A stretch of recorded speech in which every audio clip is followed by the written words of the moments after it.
就他了开睡。哪怕你们觉得雍正这皇帝太拧巴，我还是要讲，这哥们的人生比你们追的任何权谋剧都要带劲，都要扎心。赶紧拿起手机设成免打扰模式，咱这就穿越回300年前的紫禁城，沉浸式感受下什么叫真正的刀尖上跳舞。康熙61年的冬天，北京城里的雪下的比往年都要大，鹅毛似的雪花裹着寒风，把畅春园的琉璃瓦盖得严严实实，远看像一座被冻住的金銮殿。守在殿外的侍卫们喝着白气跺脚取暖，靴底踩在积雪里咯吱作响，可谁也不敢大声说话。里头的太医们已经第3次摇头了，明黄色的棉帘被风掀起一角，能瞥见康熙爷那张蜡黄的脸。外面走廊下站着的皇子们各怀心思，老八印似揣着手炉，时不时跟身边的老九交换眼神，嘴角藏着一丝不易察觉的笑。老实印额冻得直搓手，嘴里嘟囔着这破天气，眼神却瞟向西北方向。他哥老14印之还在那边带兵呢。只有雍亲王胤禛，棉袍肩头落了层雪结成的冰碴子，他连拍都没拍，眼睛直勾勾盯着那扇紧闭的殿门，手里紧紧抓着紫檀木的佛珠，指节泛白。45年了，从贝勒到亲王，他熬走了多少对手，今儿个总算要见分晓了。这机会要是抓不住，别说祖宗基业，他自己这条命能不能保住都难说。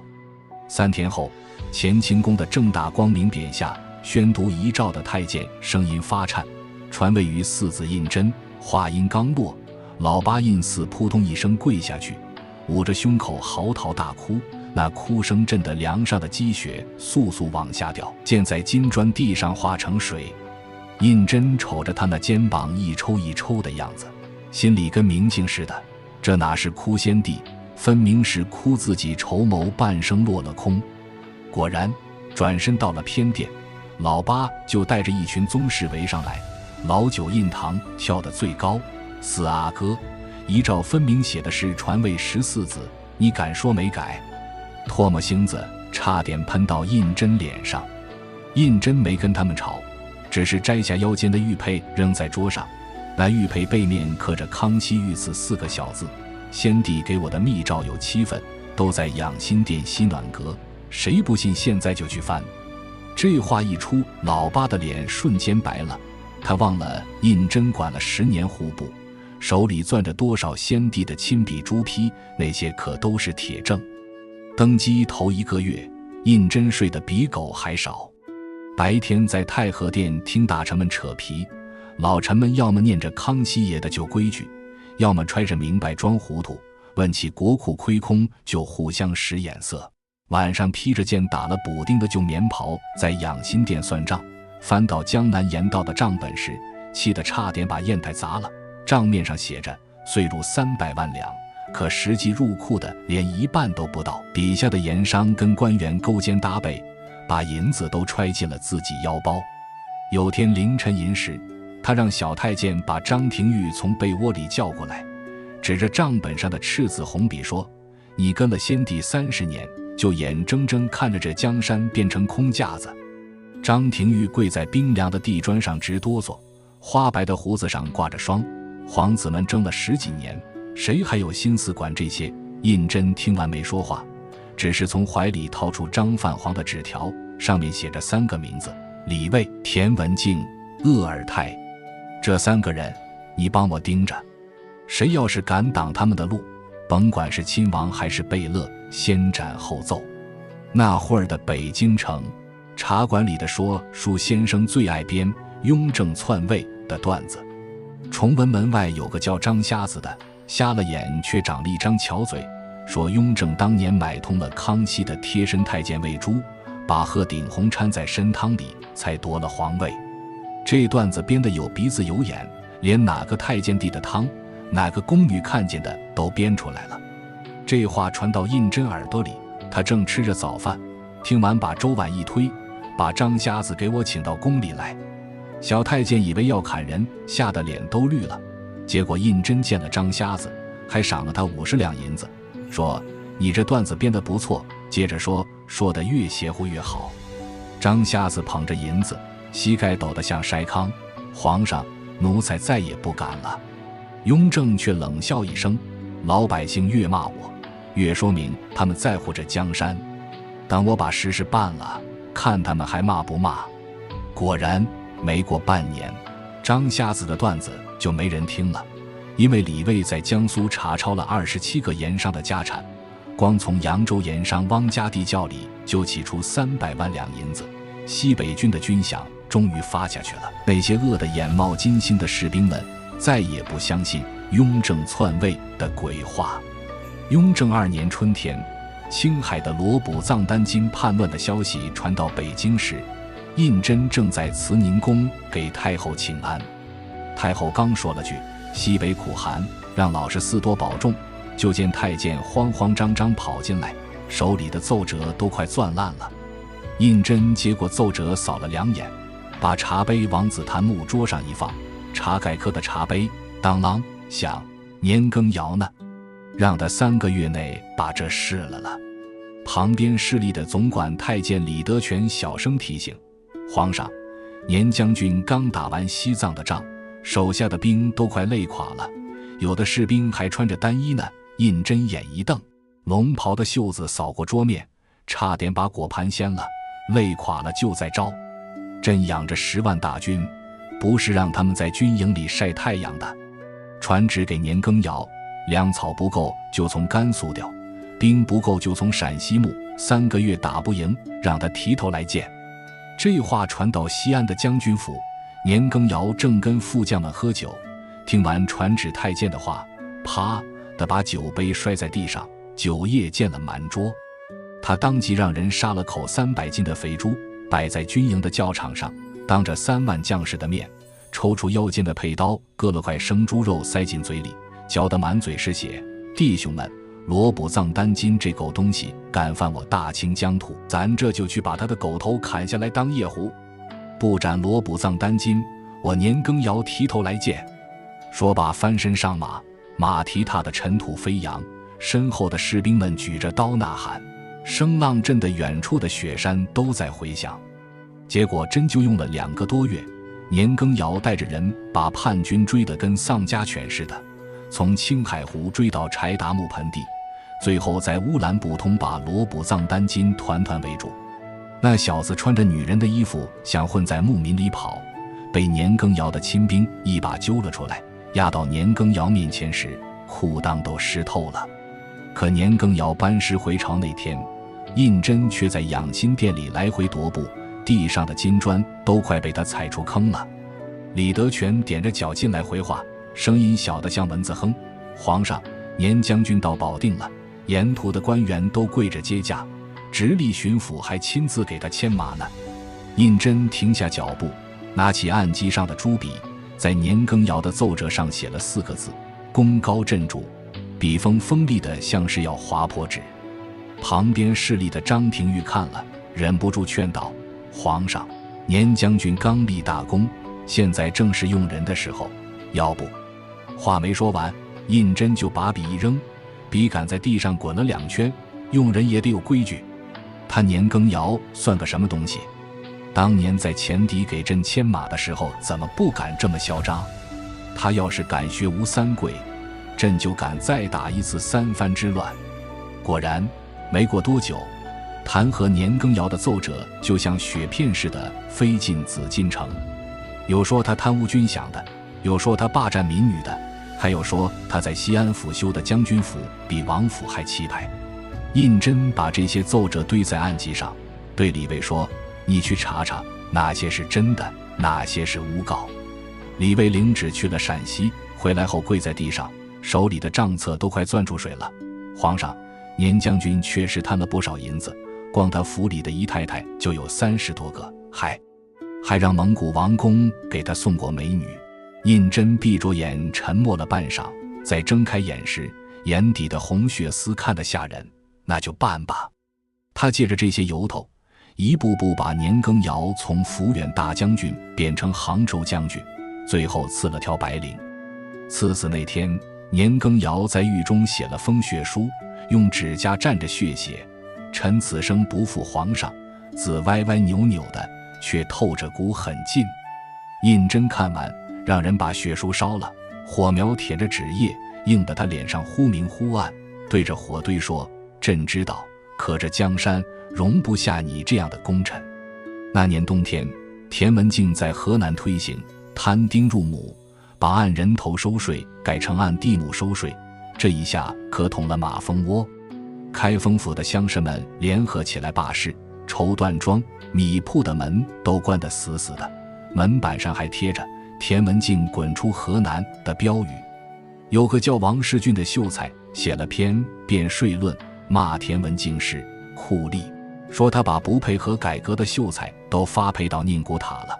文章写的那叫一个煽情，连河南的知府看了都偷偷抹眼泪。这事传到北京，有个叫李福的御史，本来是雍正当皇子时的老师，硬是跪在宫门外3天3夜，膝盖下的雪都冻成了冰碴子。他对着养心殿的方向喊：皇上，田文镜如此虐待读书人，是要断我大清的文脉啊！臣请皇上斩田文镜，以谢天下读书人。胤禛穿着件单衣从养心殿走出来，寒风刮得他脸上像刀割似的，龙袍在风中猎猎作响。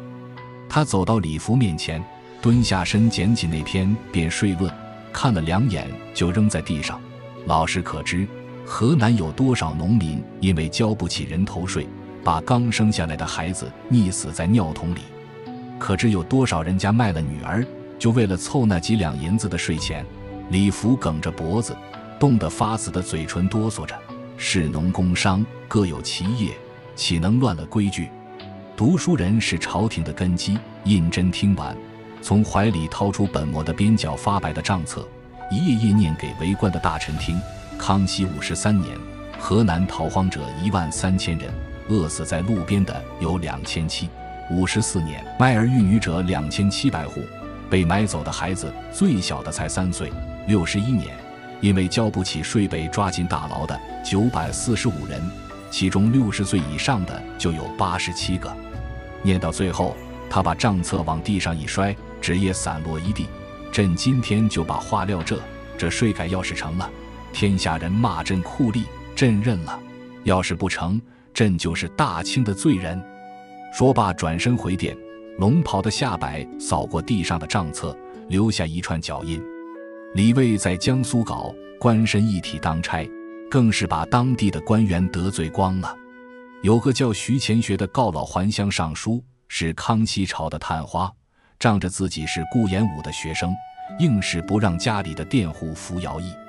李卫让人去催了3次，徐乾学每次都把传票扔在地上，还让管家传话，告诉李卫那个叫花子，别以为当了官就忘了本，我徐家的人就是饿死也不当差。李卫听完，气得把茶碗都啃出了牙印。他没跟徐乾学废话，第2天带着200个衙役，直接把徐尚书家的祠堂封了，还在祠堂门口贴了张告示：徐乾学身为前明降臣之后，不思报效大清，反而抗旨不遵，即日起查封其家产，佃户皆免徭役，改为徐府自担。徐乾学气得胡子都翘起来了，拄着拐杖跑到北京告御状，跪在太和殿的单壁上哭：皇上，李卫就是个泼皮无赖，他连孔圣人的牌位都赶不进啊！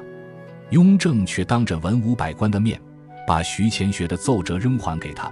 李卫粗鲁是粗鲁了点，可他办事朕放心。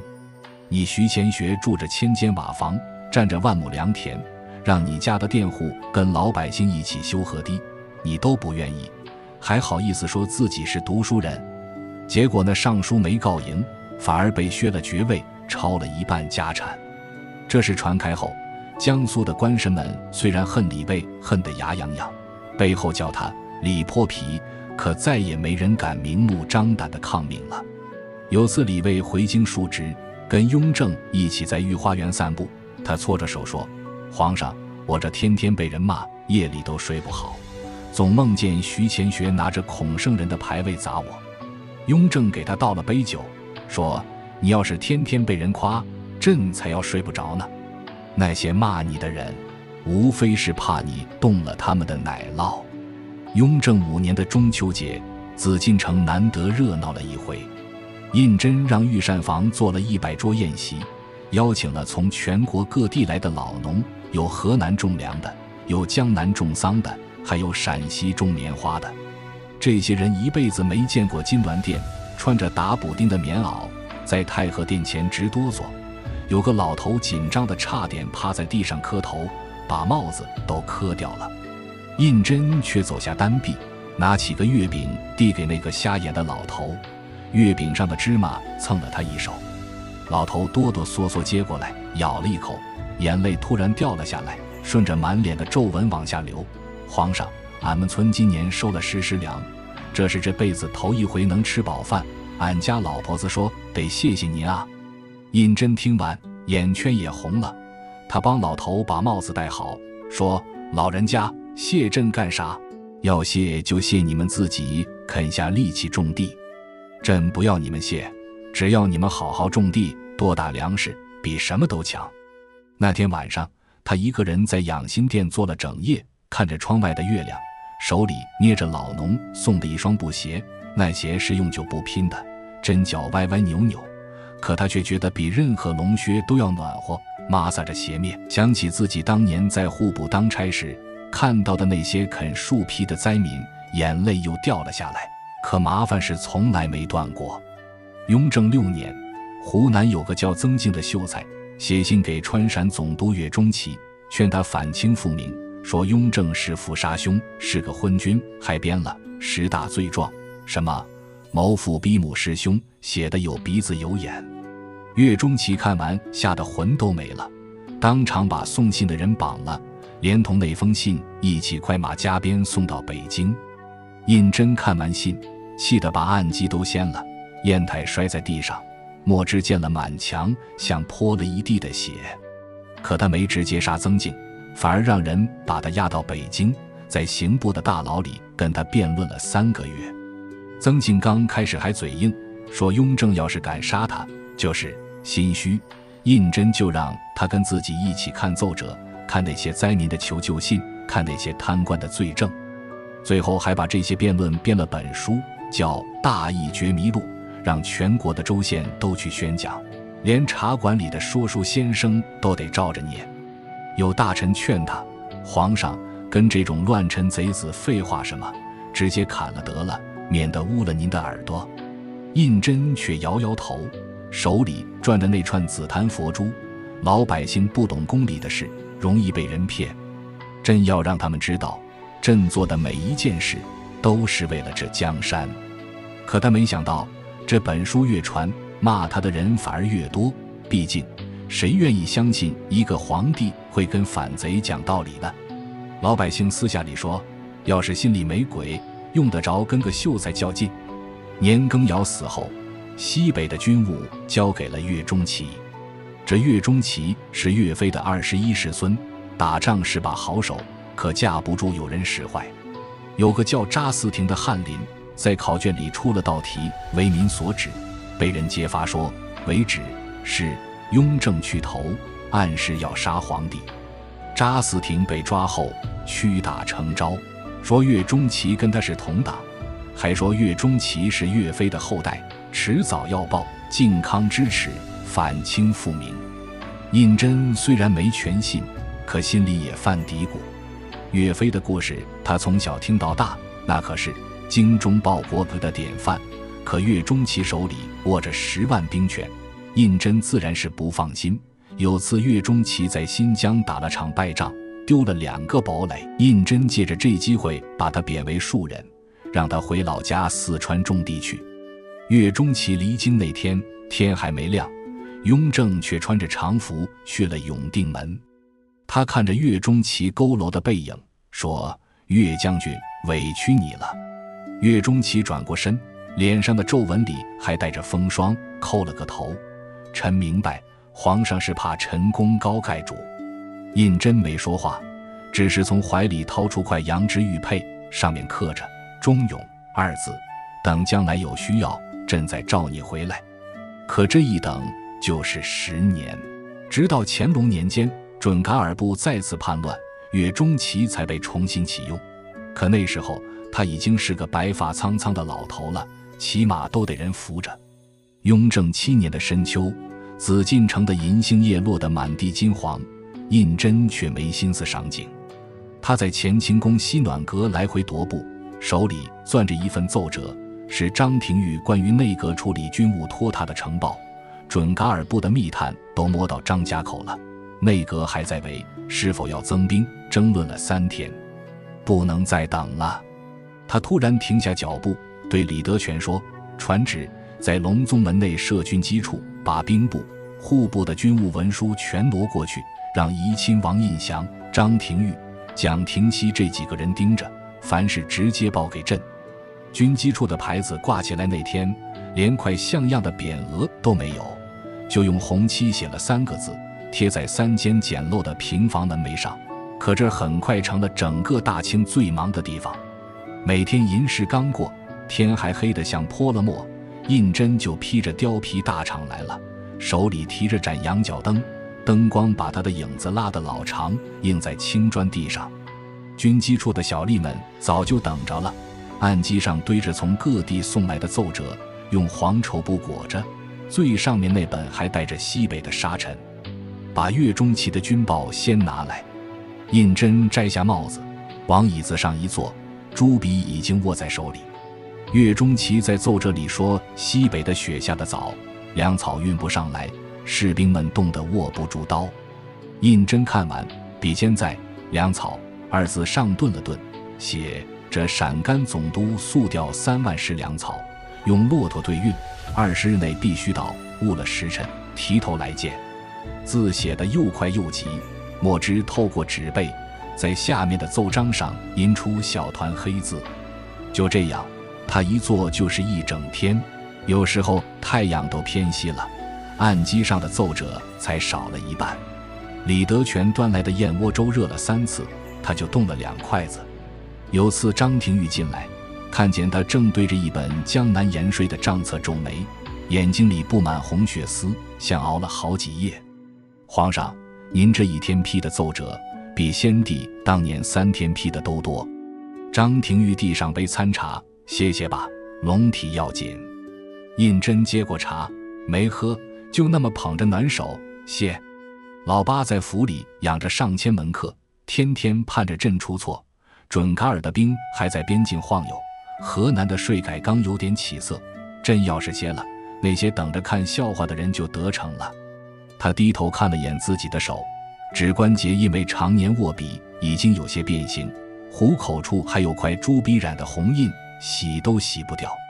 那天晚上，小太监进来，看见皇上趴在案几上睡着了，手里还攥着朱笔，笔尖在奏折上点了个小红点。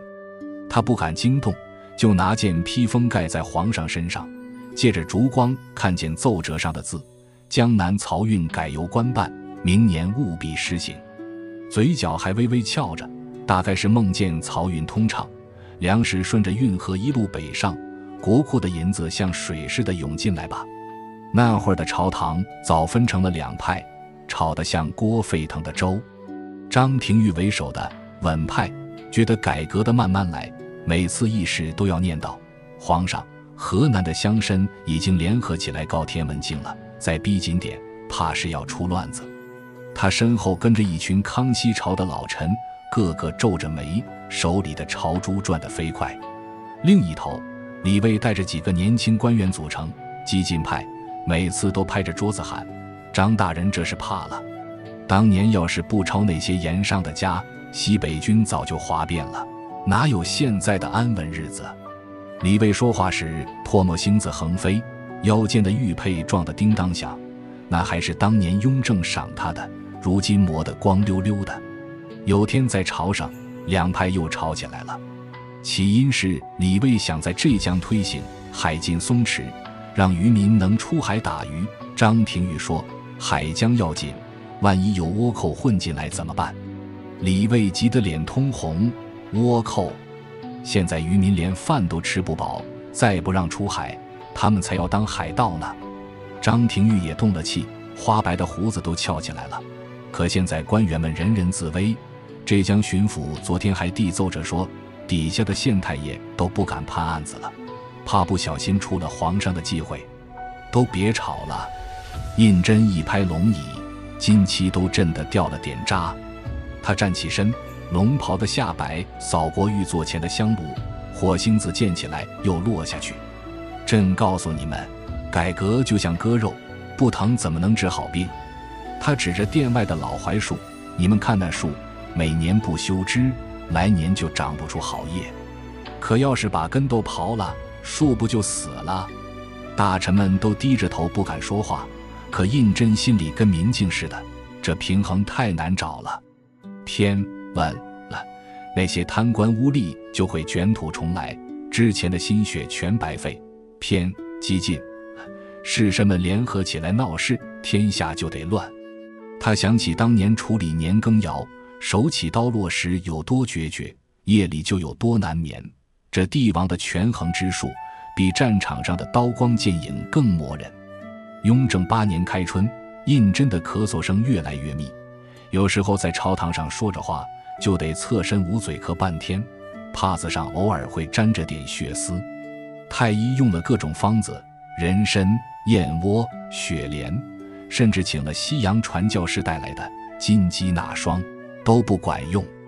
他自己心里清楚，这病是熬出来的，13年了，没睡过一个囫囵觉，没吃过一顿安稳饭，铁打的身子也扛不住。有天他把弘历叫到养心殿，案几上堆着近1个月的奏折，每本上都有密密麻麻的朱批。有本关于山东赈灾的奏折，他改了5遍，最后1遍的字迹都有些抖。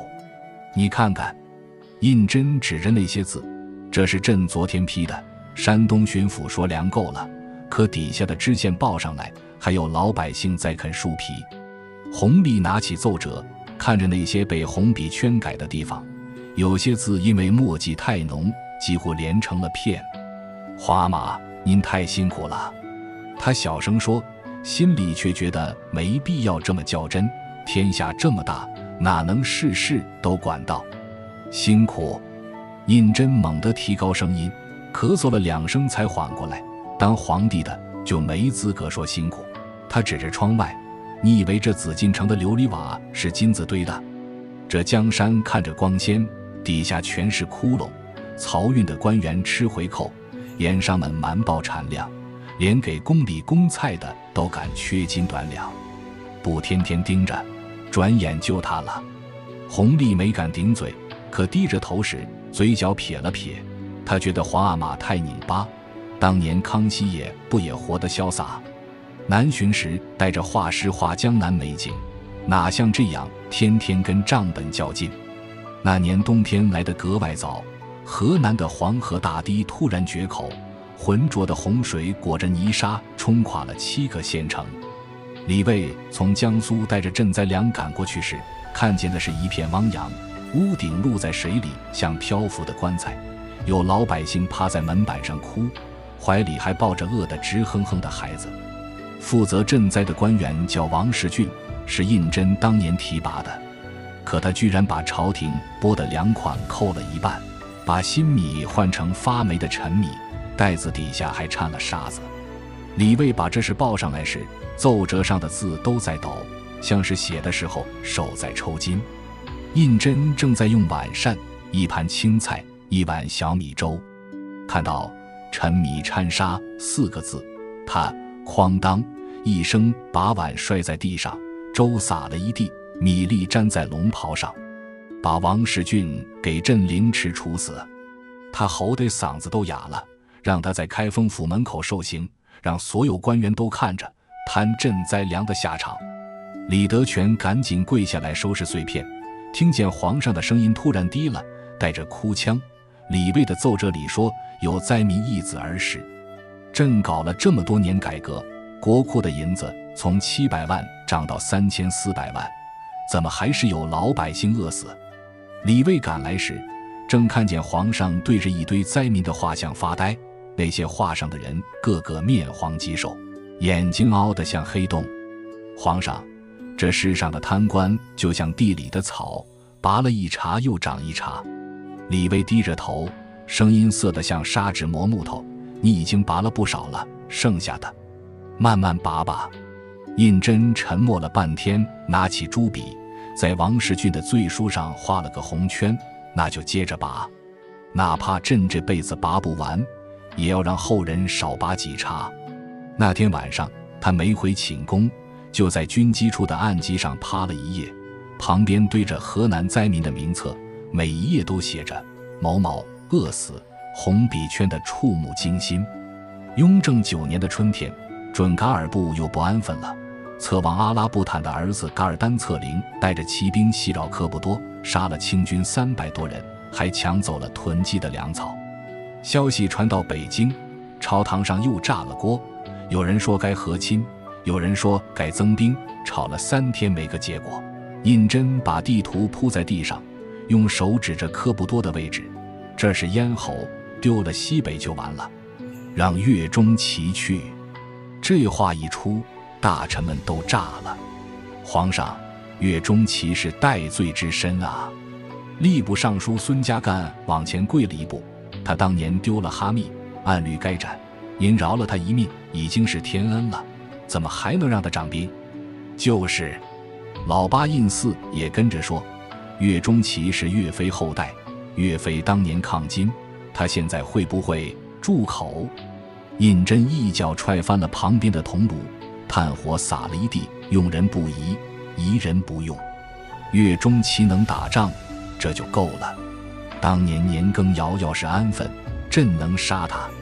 他指着地图，声音掷地有声，传旨：岳钟琪官复原职，授宁远大将军，带5万兵去科布多，朕给你3个月，把噶尔丹策凌的头砍下来。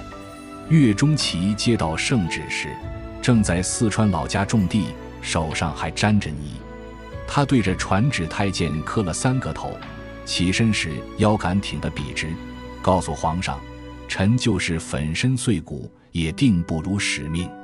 他连夜收拾行装，连跟妻儿告别的时间都没有，只留下封信，说若臣不归，坟头朝东，看大清疆土。果然没让人失望。岳钟琪带着兵穿过戈壁，在额尔齐斯河设伏，把噶尔丹策凌的主力打得落花流水，还缴获了准噶尔的金印。捷报传到北京那天，胤禛正在批奏折，看到大胜2字，突然笑了，笑着笑着眼泪就掉了下来，滴在奏折上，晕开了，岳钟琪3个字。可班师回朝没几天，弹劾的奏折又堆成了山。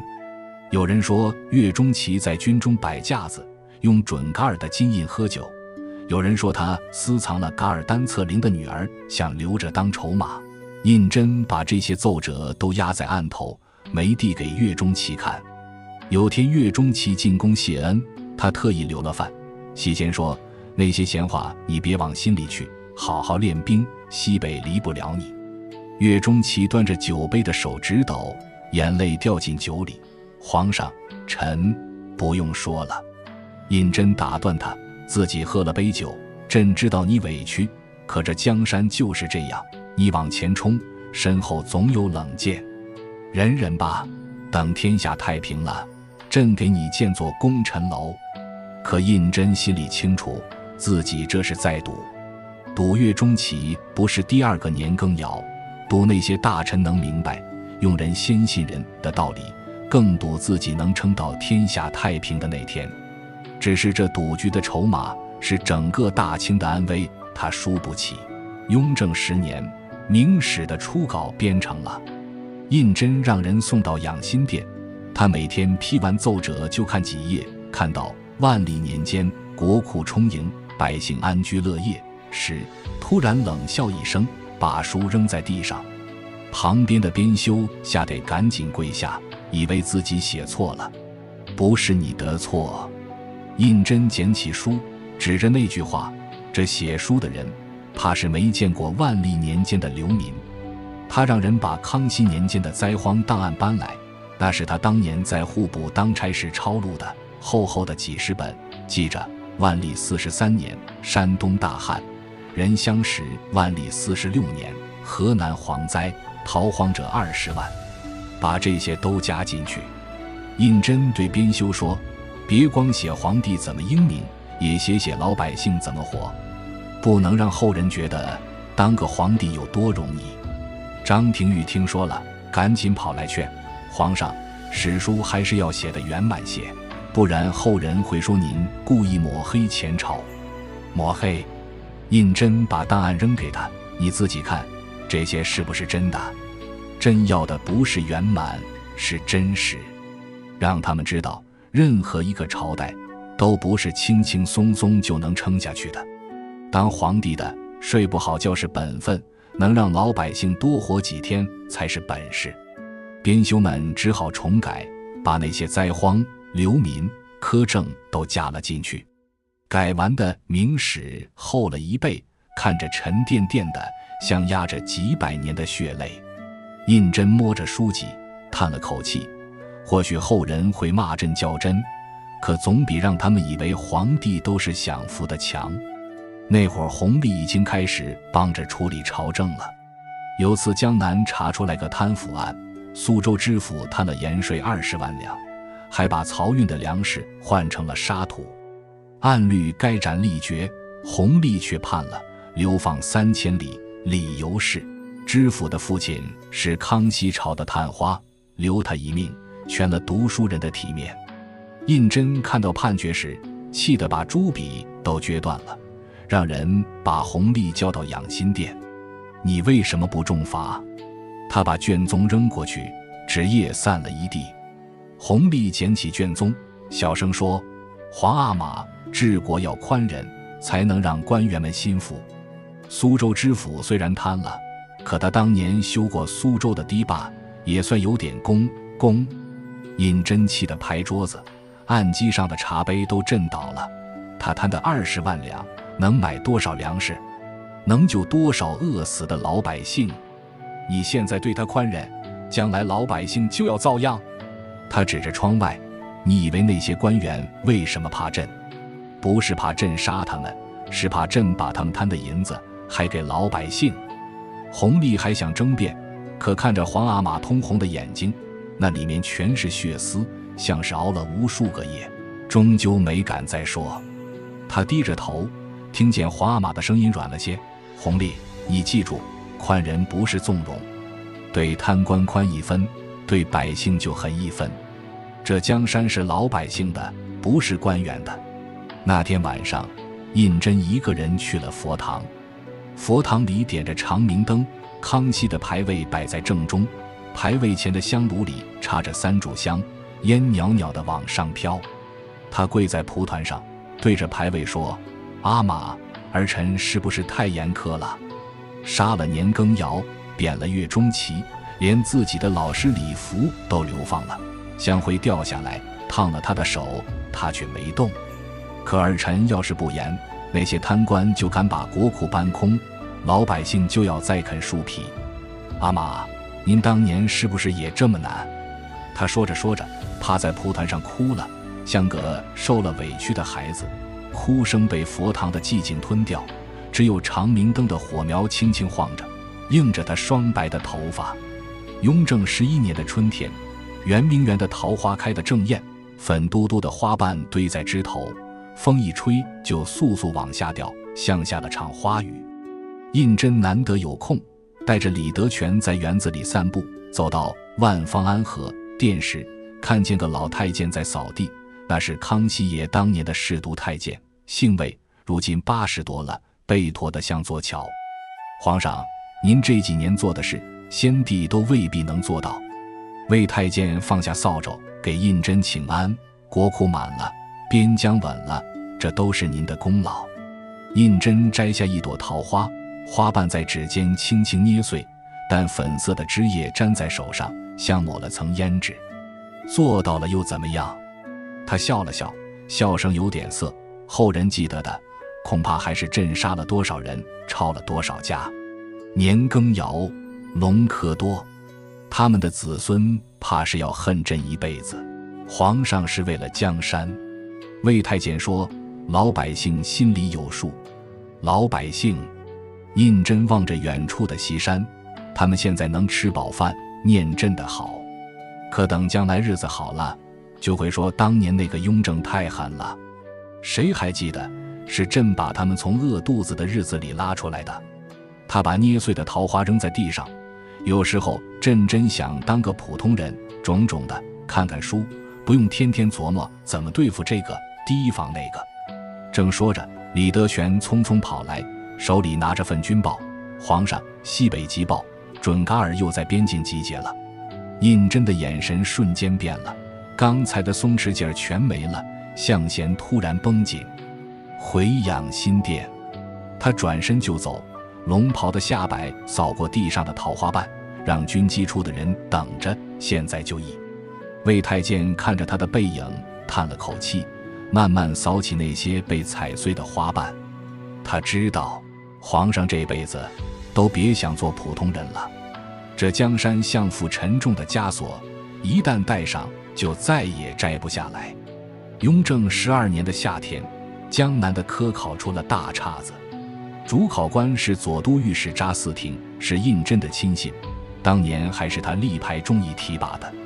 可有人举报，查嗣庭把考题泄露给了自己的侄子，还在阅卷时把文章写得狗屁不通的富家子弟判了忧。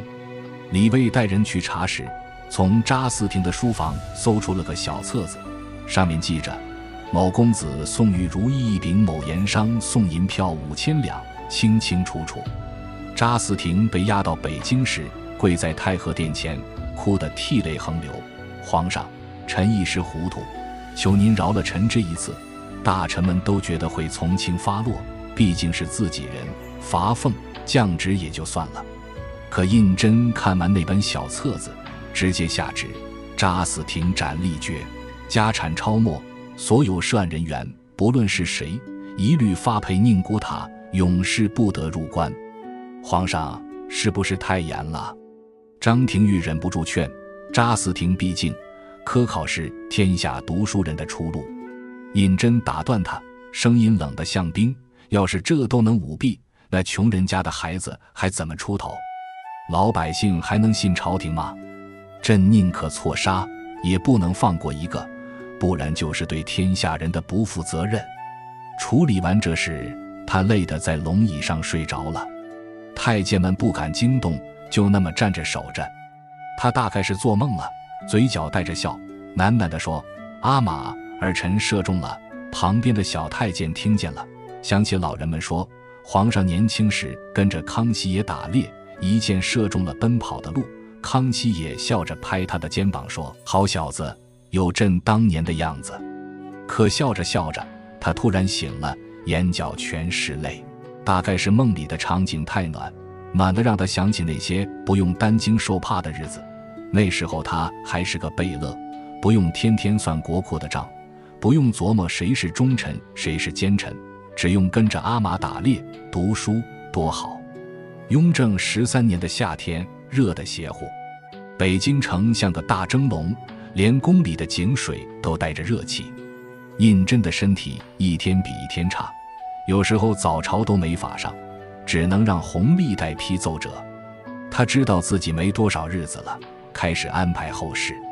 8月初，他把张廷玉和鄂尔泰叫到圆明园的九州清烟殿，殿里没点香，只摆着盆荷花，空气里飘着淡淡的荷香。朕死后让弘历继位，他躺在榻上，声音轻得像羽毛，你们俩要好好辅佐他，告诉他改革不能停，摊丁入亩得接着推，官绅一体当差不能废，但也不能太急，得慢慢来，别学朕，把人都得罪光了。张廷玉哭得老泪纵横，皇上，您会好起来的。太医说，别骗朕了。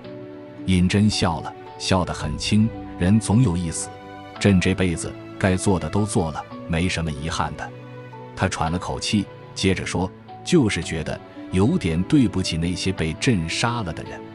年羹尧要是不那么狂，或许能善终；查嗣庭要是不舞弊，或许能当个好官。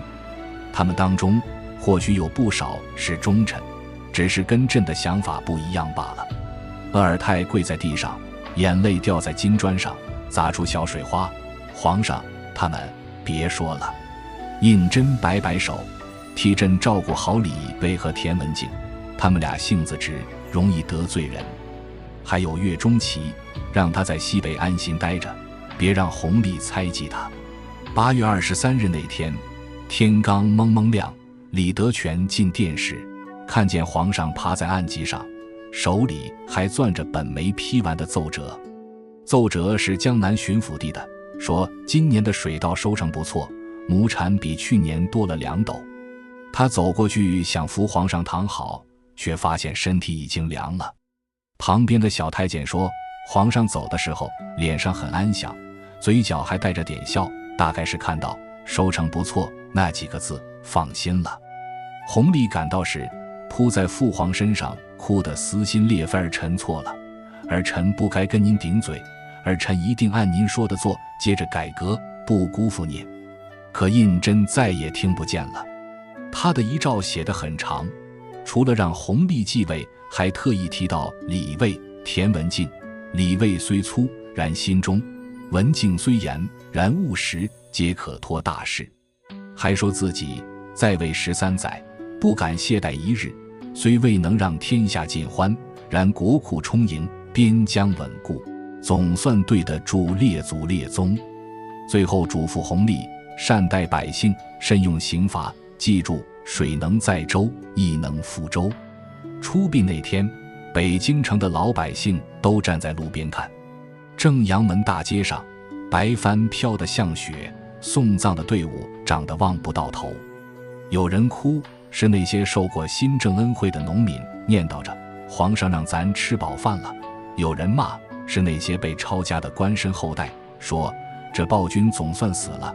更多的人只是默默地看着那口巨大的楠木棺材从眼前经过，棺材上的金龙在太阳下闪着光。李卫拄着拐杖，跟在棺材后面，走一步晃一下。他头发全白了，背也驼了。当年那个机灵的小叫花子，如今成了步履蹒跚的老头。他想起30年前自己在街头偷包子被追，是胤禛把他拉进府里，给了他一碗热粥，说跟着朕有饭吃。现在饭有了，皇上却走了，眼泪淌下来，呼了满脸。田文镜在河南病得下不了床，就让儿子带他送皇上最后一程。儿子回来告诉他，送葬的队伍里有河南来的老农，捧着新收的小米，跪在路边哭。田文镜听完，老泪纵横，对儿子说，告诉皇上，河南的老百姓都念他的好，他的税改真的让咱农民过上好日子了。雍正虽然只当了13年皇帝，可他做的事比很多在位几十年的皇帝都要多。他接手时，国库只有700万两银子，官员贪腐成风，边疆战火不断。他走时，国库有3400万两，吏治清明了不少，西北边疆安稳了，老百姓能吃饱饭了。有人说他是暴君，杀了太多人，抄了太多家；有人说他是明君，让大清从崩溃的边缘活了过来。可对胤禛自己来说，大概只是想做好一个皇帝该做的事，哪怕为此背上千古骂名，哪怕天天被人戳脊梁骨，哪怕一辈子没睡过一个安稳觉。乾隆登基后，嘴上说要继承先帝遗志，可没过几年就把雍正的改革废了不少。他说官绅一体当差太苛，又恢复了士绅免役的规矩。他说李卫田文镜太严，渐渐疏远了那些当年跟着雍正搞改革的老臣。他还为年羹尧、岳钟琪等人平了反，仿佛这样就能显得自己比父皇宽仁。有人说他是在纠正雍正的错误，可也有人说他只是想做个让所有人都满意的皇帝。只是他大概忘了，那国库满满的银子不是天上掉下来的，是雍正一碗粥省出来的，是李卫田文镜挨骂挨出来的，是无数改革者流血流汗换来的。300年过去了，紫禁城的琉璃瓦依旧在阳光下闪闪发光。偶尔有风吹过，穿过太和殿的廊柱，仿佛还能听到当年的声音，听到雍正批改奏折的沙沙声，听到他对李维说：“你要是天天被人夸，朕才要睡不着呢。”听到他对着老八的影子说：“这江山朕坐定了。”听到他临终前看着江南收成奏折时那声满足的叹息。这不是一个完美的皇帝，他多疑、狠辣、不近人情，手上沾着不少血，可他也孤独、坚韧，心怀天下，用自己的方式守护着这片土地。就像一盏灯，哪怕被狂风吹得摇摇欲坠，哪怕灯油快耗尽了，也要拼尽全力照亮前方的路，直到油尽灯枯的那一刻。现在的我们或许很难想象当年的艰难，没有空调，没有网络，一个人守着偌大的王朝，每天面对数不清的难题和骂声，还能坚持自己认为对的事，该有多难。但只要想想，历史从来都不是非黑即白的。那些在刀尖上跳舞的人，那些在孤独中前行的人，那些明知不可为而为之的人，才是历史真正的底色。好了，今天就讲到这儿。你们觉得雍正是个什么样的皇帝？是暴君还是明君？咱下期接着扒那些藏在历史缝隙里的故事，带你看清更多历史的真相。